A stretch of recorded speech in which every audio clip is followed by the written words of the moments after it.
Hello pair student, कैसे हैं आप लोग। उम्मीद करता हूँ सभी पेयर स्टूडेंट अच्छे होंगे। तो फाइनली स्टूडेंट्स, बात करेंगे अपन इस वीडियो में आपके कक्षा 9वीं अर्धवार्षिक परीक्षा 2025-26 class 9th half yearly examination 2025-26 सूचना प्रौद्योगिकी अवधारणा। ठीक है, जो आपका कंसेप्ट ऑफ इंफॉर्मेशन टेक्नोलॉजी का जो क्वेश्चन पेपर होता है, तो इसका संपूर्ण सॉल्यूशन अपन इस वीडियो में कवर करने वाले हैं स्टूडेंट्स।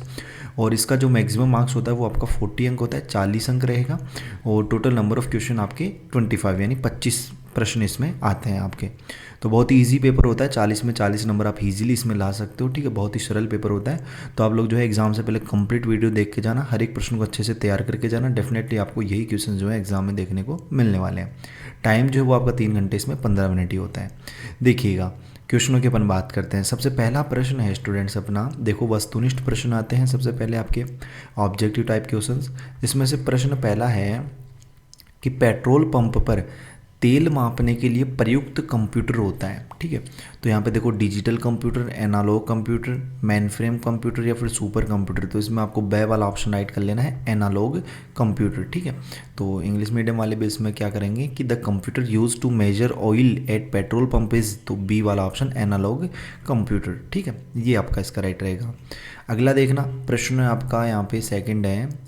और पेरेंट, अगर आप लोग यार चैनल पे पहली बार आए, चैनल को आपने अभी तक भी सब्सक्राइब नहीं किया तो चैनल को जरूर सब्सक्राइब करें। बेल का जो नोटिफिकेशन उस पर ऑल पे सेट करें, ताकि जैसे नेक्स्ट वीडियोज अपलोड हो आपके अदर सब्जेक्ट्स की, तो उनकी नोटिफिकेशन आप तक पहुँच पाए। देखिए प्रश्न सेकंड है अपना कि माउस है एक। तो माउस क्या है, तो माउस जो है एक इनपुट उपकरण है। ठीक है, तो mouse is a input device, E वाला ऑप्शन इसमें आपका राइट रहेगा। फिर देखना नेक्स्ट अपन क्वेश्चन देखते हैं। प्रश्न अपना 3 है कि एक छोटे क्षेत्र में फैले नेटवर्क को क्या कहते हैं।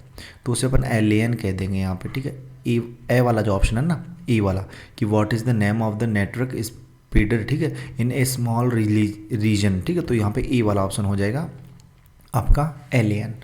नेक्स्ट देखना प्रश्न 4 है इसका कि विंडोज़ में किसी फाइल को डिलीट करने पर वह फाइल कहाँ जाती है। जब अपन विंडोज़ में किसी फाइल को डिलीट करते हैं तो वो फाइल कहाँ जाती है स्टूडेंट्स। तो देखो 4 ऑप्शंस दिए गए हैं आपके पास, रिसाइकल बिन में, डेस्कटॉप पर, माई कंप्यूटर में या फिर उपरोक्त सभी। तो अपने को पता है कि वो रिसाइकल बिन में जाती है। ए वाला जो ऑप्शन है ना वो आपका इसमें राइट होगा, इन रिसाइकल बिन। ठीक है, अब देखना, अब आपके खालिस्तान वाले प्रश्न आ गए। ठीक है, जो रिक्त स्थान वाले हैं, फिल इन द ब्लैंक्स वाले।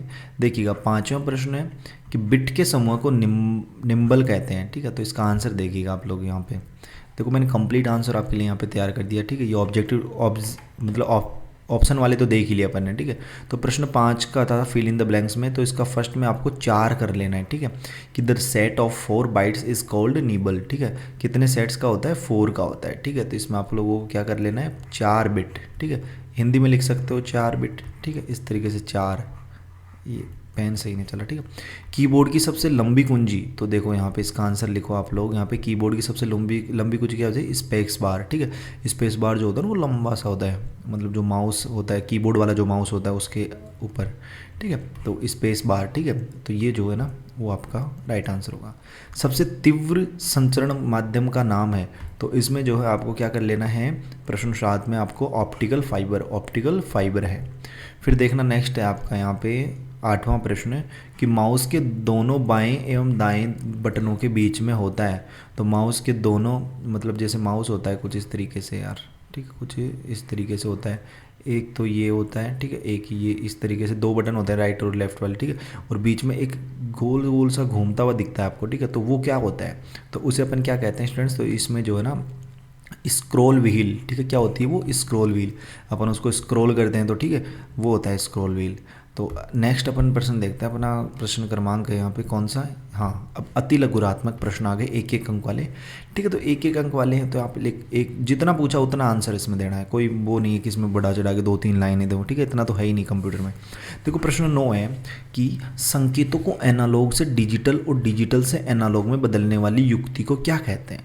तो क्या कहते हैं उसे, तो स्टूडेंट्स उसे कहते हैं अपन मॉडेम। ठीक है, तो ये जो है ना ये आपको इसमें राइट आंसर लिख लेना है इस प्रश्न का।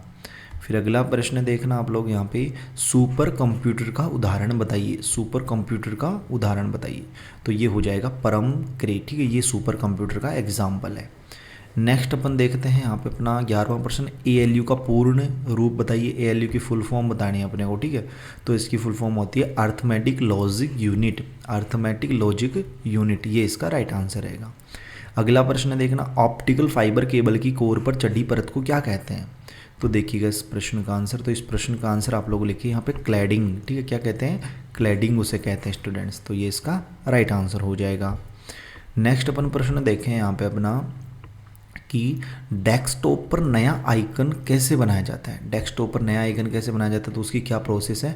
तो उसकी प्रोसेस है, राइट क्लिक कीजिए, पहले तो माउस से राइट क्लिक कर सकते हो आप लोग, फिर न्यू पे क्लिक करना है, फिर शॉर्टकट या फिर आइकन पे क्लिक कर दीजिए, तो नया आइकन जो वो नई फाइल टाइप में बन जाएगी, ठीक है। तो ये जो है ना आपका आंसर रहेगा। बस इसी तरीके से लिखना है कि राइट क्लिक किया, फिर एरो लगा दीजिए, फिर न्यू पे क्लिक किया, फिर न्यू के बाद में एरो लगाइए शॉर्टकट या आइकन पे, ठीक है, इस तरीके से। फिर नेक्स्ट अपन देखते हैं, वाईफाई का पूरा नाम बताइए। वाईफाई का पूरा नाम, कि right the full form of wifi. तो वाईफाई का पूरा नाम क्या होता है? तो वाईफाई का पूरा नाम होता है वायरलेस फाइडेलिटी, ठीक है। तो ये जो है ना आपका इसका राइट आंसर हो जाएगा। फिर नेक्स्ट अपन प्रश्न देखते हैं 15 नंबर का 15वां प्रश्न है अपना, विंडोज़ में किसी प्रोग्राम को किस प्रकार चालू किया जाता है? तो इस प्रश्न का आंसर जो है ना स्टूडेंट्स वो आप लोग लिखिए, सबसे पहले स्टार्ट मेन्यू पे क्लिक करेंगे, फिर ऑल प्रोग्राम्स में, फिर सेलेक्ट प्रोग्राम से, फिर ओपन पे। तो इस तरीके से किसी प्रोग्राम को जो है चालू किया जाता है। फिर नेक्स्ट प्रश्न है आपका यहाँ पे, MAN का पूर्ण रूप क्या है? Right the full form of MAN, ठीक है। तो यहाँ पे देखिए इसका फुल फॉर्म हो जाएगी यहाँ पे ये रहा, ठीक है, मेट्रोपॉलिटन, ठीक है, एरिया नेटवर्क, ये जो है ना इसका राइट आंसर हो जाएगा, सॉरी, ठीक है। नेक्स्ट अपन क्वेश्चन देखते हैं लघुत्रात्मक कि शॉर्ट आंसर टाइप क्वेश्चन हैं अपने, ठीक है। 17वां प्रश्न है आपका कि ऑप्टिकल फाइबर केबल की संरचना का चित्र बनाइए। ऑप्टिकल फाइबर केबल जो उसकी संरचना का चित्र आपको बनाना है, तो उसका डायग्राम जो है कुछ इस तरीके से आप लोग यहाँ पे लिख सकते हो, ठीक है, कि सबसे पहले जो है आउटर जैकेट होता है, फिर बफर होता है, फिर क्लैडिंग होता है, फिर कोर होती है। तो ये जो है ना इसका डायग्राम हो गया एक तरीके से। नेक्स्ट अपन देखते हैं स्टूडेंट्स, तारा टोपोलॉजी क्या है? तारा टोपोलॉजी क्या है? तो देखिए इसका आंसर, तो स्टार टोपोलॉजी, तारा का मतलब स्टार हो गया, तो स्टार टोपोलॉजी वह नेटवर्क संरचना है जिसमें सभी कंप्यूटर एक केंद्रीय डिवाइस यानी हब या स्विच से जुड़े होते हैं। इसमें डेटा ट्रांसफर तेजी से होता है और किसी एक कंप्यूटर के खराब होने से पूरा नेटवर्क बंद नहीं होता। तो ये इसका राइट आंसर है। अगला प्रश्न देखना स्टूडेंट्स, 19वां प्रश्न अपन देखते हैं, रीनेम क्रिया से आप क्या समझते हैं? रीनेम जो क्रिया होती है ना उससे आप क्या समझते हैं? तो देखिएगा यहाँ पे रीनेम क्रिया, कि रीनेम क्रिया का अर्थ किसी फाइल, फोल्डर या आइटम का नाम बदलना होता है। विंडोज़ में किसी फाइल पर राइट क्लिक रीनेम करके उसका नया नाम दिया जाता है। तो ये इसका राइट आंसर होगा। अगला प्रश्न देखना, विंडो को मिनिमाइज, मैक्सिमाइज व क्लोज करने को समझाइए। तो इस प्रश्न का आंसर है ना, इस प्रश्न का आंसर अपन देखो यहाँ पे दिखते हैं आपको, विंडोज़ में मिनिमाइज वाला, कि किसी भी विंडो के ऊपरी दाएं कोने में 3 बटन होते हैं। सबसे पहले मिनिमाइज, ठीक है, तो मिनिमाइज यानी कि विंडो को टास्क बार में, ठीक है, टास्क बार में भेज देता है। और मैक्सिमाइज क्या होता है कि विंडो को पूरी स्क्रीन पर फैला पाता है। और क्लोज का मतलब होता है विंडो को बंद कर देता है। तो ये जो है ना आप लोगों को इसका आंसर कर लेना है। अगला प्रश्न देखना, GUI को समझाइए, एक्सप्लेन GUI, ठीक है, क्या होता है GUI? तो देखिए GUI क्या होता है, तो GUI यानी ग्राफिक, ठीक है, ग्राफिकल यूज़र इंटरफेस, वह इंटरफेस है जिसमें उपयोगकर्ता कंप्यूटर को आइकन्स, बटन्स, मेन्यूज, विंडोज़ आदि ग्राफिकल वस्तुओं द्वारा नियंत्रित करता है। यह उपयोग में सरल और आकर्षक होता है। तो ये इसका राइट आंसर रहेगा। अगला प्रश्न देखना आपका, नेक्स्ट क्वेश्चन अपन देख लेते हैं यहाँ पे, कॉपी एंड पेस्ट क्रिया को समझाइए, ठीक है, explain copy and paste operation. तो देखिएगा इस प्रश्न का आंसर है, तो देखो कॉपी मतलब किसी फाइल या फोल्डर या टेक्स्ट की नकल करना, एक तरीके से कॉपी मतलब नकल करना हो गया, ठीक है। और इसकी शॉर्टकट की क्या होती है, Ctrl+C। और पेस्ट मतलब कॉपी किए गए डाटा को किसी अन्य स्थान पर रखना। फिर उसकी शॉर्टकट की क्या होती है, Ctrl+V। ये जो है ना आपको इसका राइट आंसर करना है। फिर अपन नेक्स्ट प्रश्न अपन देखते हैं, लास्ट एंड फाइनल क्वेश्चन अपना 6 अंक वाला क्वेश्चन, सॉरी अभी तो 3-3 वाले बच रहे हैं ना, हाँ। 23वां क्वेश्चन है कि बाइनरी संख्या को प्रणाली को उदाहरण सहित समझाइए, ठीक है। तो देखिएगा इस प्रश्न का आंसर स्टूडेंट्स, तो इस प्रश्न का आंसर आपको लिखना है, बाइनरी संख्या, बाइनरी नंबर्स सिस्टम में केवल 2 अंक होते हैं, 0 और 1। कंप्यूटर इसी प्रणाली में डेटा को संग्रहित करता है। उदाहरण दशमलव संख्या, ठीक है, 5 को बाइनरी में 101 लिखा जाता है। दशमलव संख्या 10 को बाइनरी में 1010 लिखा जाता है, ठीक है। तो ये आप लोग इसमें राइट आंसर कर लेना। नेक्स्ट आपका प्रश्न है, एनालॉग व डिजिटल संचार में अंतर बताइए। तो इस प्रश्न का आंसर क्या करोगे आप लोग, तो इस प्रश्न का आंसर जो है स्टूडेंट्स वो आप लोग ये ले, ठीक है। तो इस तरीके से करना है, इधर एनालॉग के बारे में लिखना है, इधर डिजिटल कंप्यूटर, ये थोड़ा ऐसे लाइन खींच देता हूँ मैं बीच में, ठीक है। ये दोनों में अंतर हो गए, ठीक है। तो ये हो जाएगा कि निरंतर यानी कॉन्टीन्यूअस सिग्नल का उपयोग होता है, जबकि डिजिटल में 0 और 1 के डिजिटल सिग्नल का उपयोग होता है।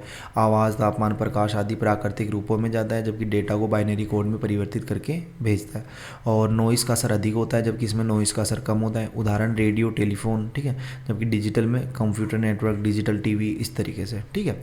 अगला प्रश्न देखना स्टूडेंट्स अपना, लास्ट एंड फाइनल क्वेश्चन इस बार। ई लर्निंग किसे कहते हैं, ई लर्निंग के लाभ हानियाँ बताइए, ठीक है। 6 अंक का प्रश्न है, तो इस प्रश्न का आंसर भी आपको कुछ इस तरीके से 6 अंक की तरह ही देना है, क्योंकि थोड़ा बड़ा क्वेश्चन बड़ा है ना, इसलिए कि ई लर्निंग वह प्रक्रिया है जिसमें इंटरनेट, कंप्यूटर, मोबाइल या डिजिटल प्लेटफॉर्म के माध्यमों से, ठीक है, शिक्षा प्राप्त की जाती है, जैसे online classes, video lectures, digital notes आदि इसके उदाहरण है। और ई लर्निंग के लाभ कहीं से भी कहीं भी सीख सकते हैं, ठीक है, कहीं से भी कहीं भी सीख सकते हैं। और समय और पैसों की बचत होती है। वीडियो एनिमेशन, नोट्स जैसे इंटरेक्टिव सामग्री उपलब्ध होती है। लाखों कोर्स एक ही प्लेटफॉर्म पर मिल जाते हैं। कमज़ोर छात्रों के लिए बार बार वीडियो देखने की सुविधा होती है, ठीक है। और इसकी हानियाँ देखो, इसकी हानियाँ ये थी कि इंटरनेट और डिवाइस की आवश्यकता होती है। लंबे समय तक स्क्रीन देखने से आंखों पर असर पड़ता है। छात्र में ध्यान भटकने की संभावना अधिक होती है। मतलब मान लीजिए देख तो रहे हो आप लोग, लेक्चर देख रहे हो कोई किसी चैप्टर का, और बीच में अगर किसी इंस्टाग्राम या फिर किसी और का नोटिफिकेशन आ गया तो आप सीधे उधर चले जाते हो, और फिर पता भी नहीं चलता। आप सोचते हो कि यार एक थोड़ी सी 10-15 मिनट अपन रील स्क्रॉल करेंगे, लेकिन वो 10-15 मिनट कब 2-3 घंटे में चेंज हो जाती है, पता भी नहीं चलता, ठीक है। तो इसलिए इसमें ध्यान भटकने की संभावना बहुत अधिक होती है। शिक्षक छात्र का व्यक्तिगत संपर्क कम हो जाता है। मतलब स्क्रीन टू स्क्रीन बैठते हैं अपन, ठीक है, चाहे कैसे भी बैठ रहे हैं, चाहे खाना खाते हुए देख रहे हैं, चाहे कुछ भी कर रहे हैं, ठीक है। तो वो जो शिक्षक और छात्र जो ऑफलाइन जो कनेक्शन बनता है ना, वो नहीं बन पाता इसमें, ठीक है। प्रैक्टिकल विषयों में ऑनलाइन सीखना कठिन होता है, ठीक है। अब मान लीजिए कोई प्रैक्टिकल विषय हैं जैसे बायोलॉजी के हो गए, ठीक है, तो उनमें ऑनलाइन सीखना थोड़ा कठिन हो जाता है। तो इस तरीके से ये क्वेश्चन थे स्टूडेंट्स, इनका हमने संपूर्ण सॉल्यूशन यहाँ पे देख लिया है। फिर भी अगर कुछ भी आपको पूछना हो, कोई डाउट हो, तो आप लोग कमेंट बॉक्स में बता सकते हैं। और आपसे क्या एक ही रिक्वेस्ट है छोटी सी, अगर चैनल को सब्सक्राइब नहीं किया तो यार चैनल को जरूर सब्सक्राइब करें।